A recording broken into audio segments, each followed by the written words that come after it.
David और ग्रूनर ने notice किया कि वो क्रीचर्स के हमले कम हो रहे हैं। डेविड सोचता है कि शायद सर्दियों में वो कहीं और चले जाते होंगे या उन्हें अब समझ में आ गया होगा कि यहाँ हमला करना बेकार है। लेकिन ग्रूनर कहता है कि ऐसा नहीं है, वो वापस ज़रूर लौटेंगे। वो खुद को रिप्रोड्यूस कर रहे हैं, अपनी तादाद बढ़ा रहे हैं।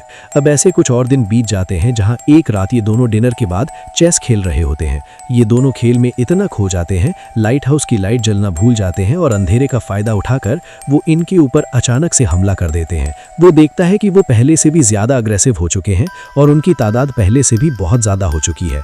अब दो लोग मिलकर भी उनसे ज्यादा देर तक नहीं लड़ सकते और साथ ही गोलियां भी खत्म होने वाली होती हैं। किसी तरह ये दोनों लाइट हाउस के ऊपर तक पहुंच जाते हैं, लेकिन इस दौरान ग्रूनर के पैर में गहरी चोट लग जाती है। अब इन दोनों के पास कोई रास्ता नहीं होता। ये दोनों पूरी तरह से हार मान चुके होते हैं।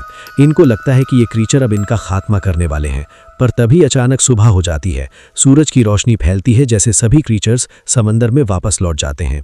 एनालिस ग्रूनर का जख्म चाटकर उसे ठीक करने की कोशिश करती है, लेकिन अब डेविड समझ चुका है कि ये लड़ाई वो कभी जीत नहीं सकते। उनके पास ना अपने बचाव के लिए गोलियां बची होती हैं और ना ही खाने के लिए खाना। अगले दिन जब डेविड बाहर घूम रहा होता है तो वो दूर समंदर में एक जहाज को देखता है। वो तोड़कर अंदर जाता है और फ्लेयर निकालता है।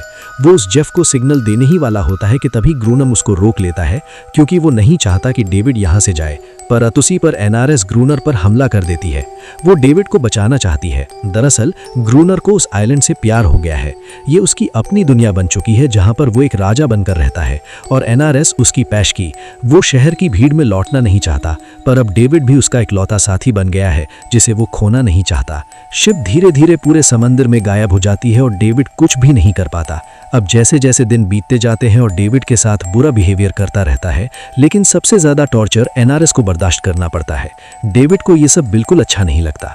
एक दिन डेविड एनआरएस को एक छोटी टॉय बोट गिफ्ट करता है जो उसने व्हेल की हड्डियों से बनाई होती है।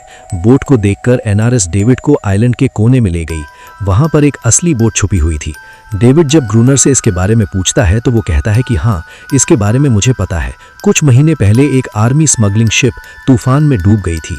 कुछ लोग बोट से उस आइलैंड तक पहुंच गए, लेकिन सुबह होने से पहले वो सब मारे गए। ये सुनकर डेविड के दिमाग में एक प्लान आता है।